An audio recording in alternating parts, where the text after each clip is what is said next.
Hello, and welcome back to Lora's Plans. So, September is right around the corner, literally just 3 days away. And so I thought I'd go ahead and do a video today updating you how things have gone in subject number 5 of the Great Planner Experiment, which is my B5 dot grid notebook, as well as talk to you about what we're going to be doing in September with the Great Planner Experiment. I had thought about concluding the experiment and finishing things up a little differently, but I realized this week that I really needed to keep going. So, more about that later, but I hope that you'll stick around and see what's going to happen in September. So let's go ahead and get started. First things first, I'm going to take these away and we're going to talk about this wonderful B5 dot grid notebook. It's really funny because I was having a text conversation with my friend Karen, who's also a planner person, and she asked me how things were going in the B5, and I responded to her that they were going very well, actually, and that it surprised me because it's such a large notebook. But I have to say, in and of itself, this notebook has been a really happy surprise. I have been able to map out everything that I like to include as far as my methodology and the attributes of a planner into this one compact, nice little notebook. Well, and including my journal, my personal journal. But I've been able to do everything I wanted to do in this notebook. My daily scribbles are here, my collections are here, I'm able to take notes, I'm able to track my weekly information, I'm able to do it all, really. So, all in all, I will say that subject number 5, as far as the Great Planner Experiment, has been very beneficial. In fact, I was able to do what I really needed to do and know that I'm going to need to do over the next few weeks, which is include work and home, both in one place. I need a one-stop shop, as I always say. And I'm going to kind of go over what I did in here to make that happen. Work is getting very intense. I have several projects that are on the ending phases of their project, and I have several projects that are ramping up. And those are kind of the two busiest points in time for me work-wise. And so I knew that that was going to be a problem, and I needed to have one place that I could do everything I needed to do, and this notebook fit that bill. I was able to do a rolling weekly task list for work. This is 100% work. I was able to track my hours of productivity. These are my uninterrupted, undistracted work hours where I'm able to accomplish these tasks plus my normal responsibilities. I was also able to build my Block 10 system. Now, this is a system by Matt Ragland that I pull out every once in a while when I'm feeling really hectic and need to focus my intentions and my actions. I will pull out this system, and it's just a simple 10 block system. Each horizontal block equals 4 hours, and there's 10 of them to equal the 40 hours of a work week. I'm able then to prioritize what I really need to focus on, especially when I come into these work blocks that I pull from here. And that way I stay focused on what is most important and has the highest priority for the week versus kind of the shotgun approach of doing a little bit for everything.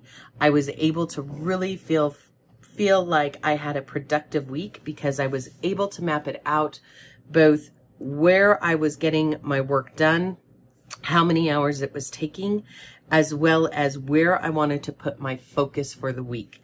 So with that said, this spread was really the heartbeat of my week. I was able to go ahead and utilize my daily pages to map out what my day was going to look like with events, with home tasks, with work tasks. I was able to take notes and just anecdotal type information on what was happening. And not only that, I was able to take small brain breaks, which you'll see that some doodling popped in. I when I am deep in the middle of a project, sometimes I need to step back, give my brain something else to focus on. And I generally will tend to do that with doodling. I always also doodle a little bit in meetings to keep my mouth closed. But that is a result of this week. So you can see, I really did take that ideal of just turn the page and do what you need.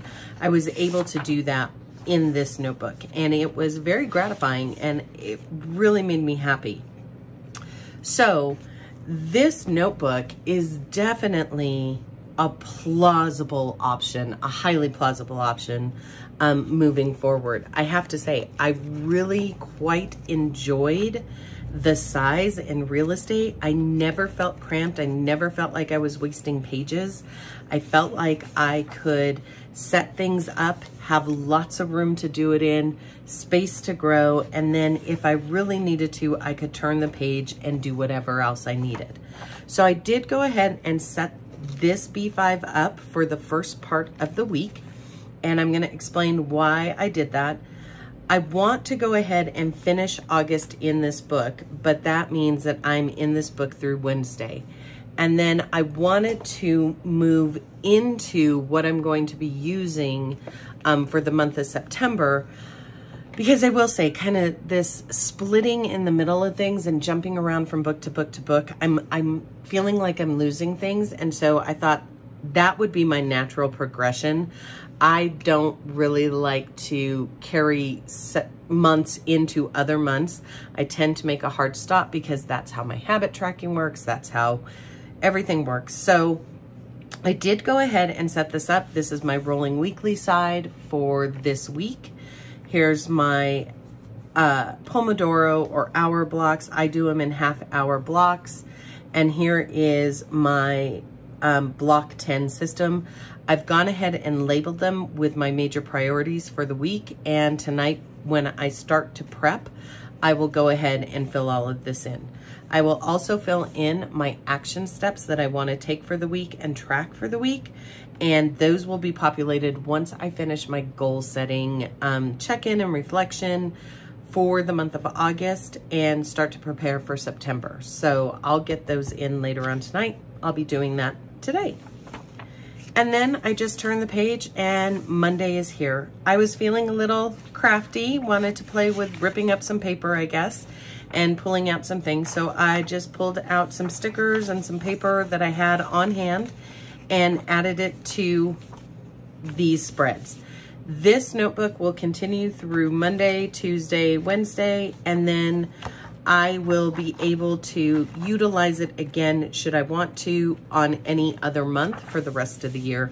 I think I could probably fit one full month in here. If not, yeah, probably about 1 month. Looking at it, I would say that had I had the whole month of August in here, the 2 weeks that were missing, I would have used about half of this notebook. So that works for me. I love it. This is definitely a keeper, and I'm not putting it away. I am going to put it back on the shelf with this little love because these are my keeper notebooks. So, keeper notebooks aside, let's go ahead and talk about September. So, part of this experiment was to help me understand what type of planners I like and don't like moving into 2023, and to also help me stop the SOS, shiny object syndrome shopping habit that I seem to have when it comes to planners. And yes, it is that week. The Hobonichi, launch party has been going on. I kind of, in the back of my mind, kind of had decided there's no way that I'm going to buy another Hobonichi. I really don't want to have a planner that has so many unusable pages in it because of the translations and so on and so forth. And then Hobonichi went ahead and released English versions of the weeks and the cousin. And yeah, that, I didn't put them in, well, you can't put them in your cart, but but I didn't succumb to, okay, I need to plan for that. I need to do that. Instead, what I decided to do was go ahead and pull out my personal weeks that I started at the beginning of the year and dropped off, I'd say somewhere around May, and my Hobonichi cousin that I started at the beginning of the year and dropped off somewhere around May. These two notebooks are things that I love watching people use online. I love seeing the beautiful layouts that people make with them, but I always start them and never finish them because then I get an itch to do things like this, where I am drawing in all of my own layouts. I can do anything and everything I want to do in one solid book. And so I need to remind myself, and I need to evaluate these systems for their true plausibility or implausibility moving forward, because I really, really don't want to go through, purchase these notebooks in, September, have them arrive, and then not use them next year. So I know what I want to be able to do thanks to the progression of this experiment in a notebook. And I want to see if I'm really comfortable in here, or if I start to get that need to add more and more and more and more on. Now, I kind of giggled at myself because the cousin, but that little English weeks called to me. Man, you would have thought I was looking at chocolate cake on, one of those days where nothing else is going to taste right. That week's called to me. And so this is going to be funny because I am going to go from the largest notebook I've ever used to one of the smaller notebooks that I have in my collection. And granted, it's not super small. I mean, I have A6s, but it's small when in comparison to what I found such success in just this last few weeks. So I am intending to move into the Hobonichi weeks so that I can do a true experiment of whether or not I can use this planner with no hesitation. And I say that because I think many of us struggle with the idea of running out of pages here in the back. And what does that mean? What do I do when I run out of pages? Well, yeah, add a notebook in. It's not that hard a concept, but for whatever reason, it's something that really drives me nuts. So I want to see if I can do what I like to do utilizing these two books, with the Hobonichi weeks being the main planner. I've gone ahead and penciled in everything that I needed for the end of September the end of August and the beginning of September. I've kind of set up the base planner as it were for the month. I did also go ahead and set up my weekly, and something you're going to notice is I did try to translate the system that is really working for me this week from the B6, having my hourly tracking, my block 10, some notes, my action steps, and we'll talk about the rolling weekly. But I have all of my appointments here. I have a space for myself to write intentions. I'm able to take notes, my to-buy list, my menu, my sleep and step habit tracking, as well as my work tracking. And it really surprised me that I was able to fit all of that onto this tiny little page. I, just gave up on my rules, I guess you should say, of where things should be or how they should be laid out. I have arbitrary rules that I always put on myself that I just kind of let go of.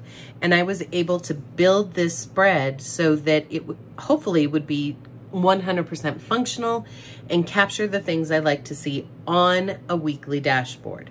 Now, what's not here is my rolling weekly, and that's something that I hadn't, I'm not really sure if I think that maybe putting it here would be better and putting my intentions on the page, but I decided to go ahead and leave this so that I can show you that I'm just gonna set it up right here.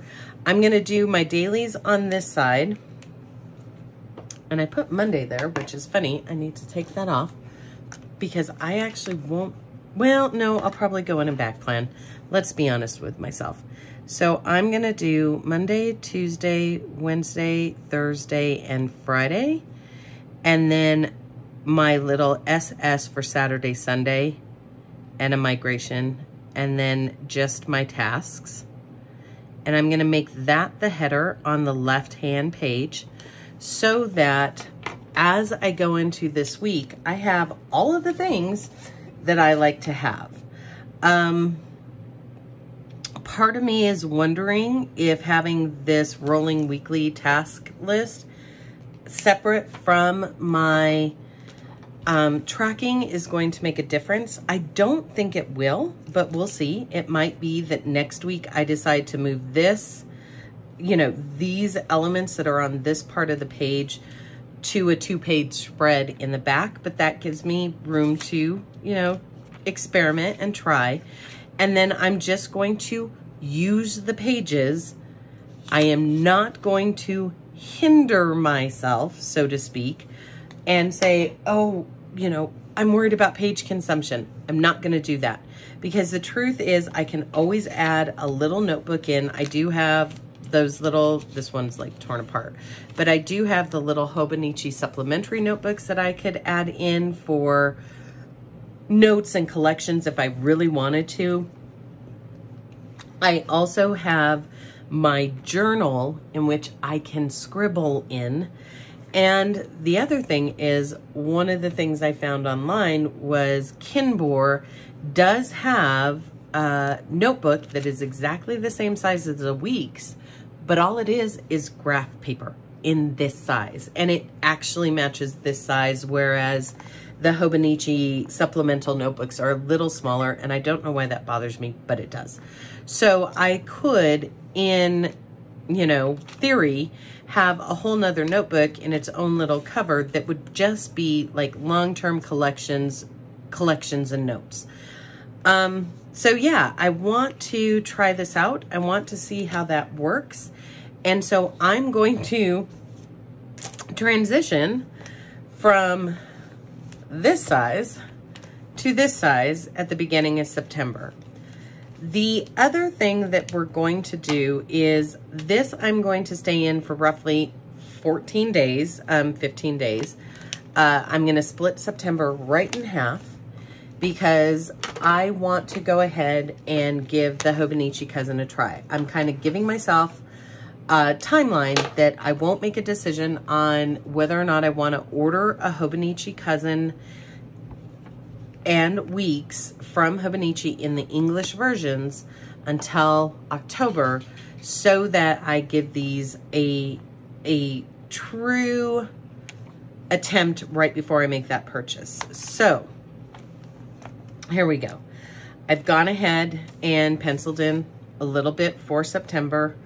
I did go ahead and use this next week kind of as a template of how I would set up my weekly with my tracking, with my appointments, my meals, gratitude and intentions down below, and then having a daily set up the way that I like a daily, with the ability to take notes and scribble on this side.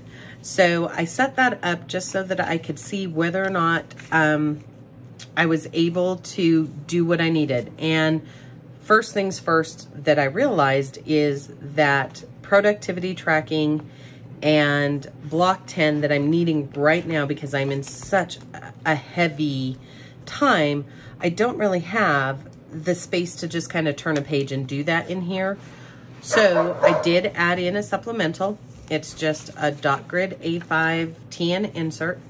I went ahead and set it up for September, and I mapped out kind of what it would look like to have that rolling task list and elements here that I could just keep tucked in with this book so that I have the one-stop shop that I love so much. you know, yes, do I have the Wonderland 222 sitting off to the side that I could use as a work system? Absolutely. I could put these two together. But the truth is next year, that's what I think I'm trying to avoid. I want to be able to put things in one. I want to be able to do this. I want to be able to grab one thing and go and not have to worry about it. And if I use it for 2 or 3 months, great. And if I decide I want to switch to something like this, I can. Or if I want to switch to something like this, I can. But I want just one thing at a time. I don't want multiples. And so that's what we're going to be doing in September. September is going to be about Hobonichi. It is 100% intentional that it's going to be about Hobonichi, because I need to truly evaluate whether or not I can comfortably be in these notebooks to do everything that I want to do with my methodology, with my the attributes that I like to have, with what I'm looking to do with my notebooks in 2023. And if I can do that, great. And if I can't, that's okay too. Just save myself a whole bunch of money ordering something from Hobonichi. So, how are you guys doing? Did you guys go take a sneak peek at the Hobonichi launch, see those English versions, and start counting down the hours and days until they're released, which is just a couple days away? Or did you take a look at it and decide, nope, that's not going to be me this year? I'd love to know, because I really didn't think that I would be interested in anything that Hobonichi was going to launch this year. And then that English version came out and I had to go take a look. I saw a spoiler alert on YouTube and I went and took a look, and yeah, it started up that kind of itch, that want. So that's why we're here. So with all that said, I hope you guys had a wonderful week. I wish you a great week to come, and I will see you next time.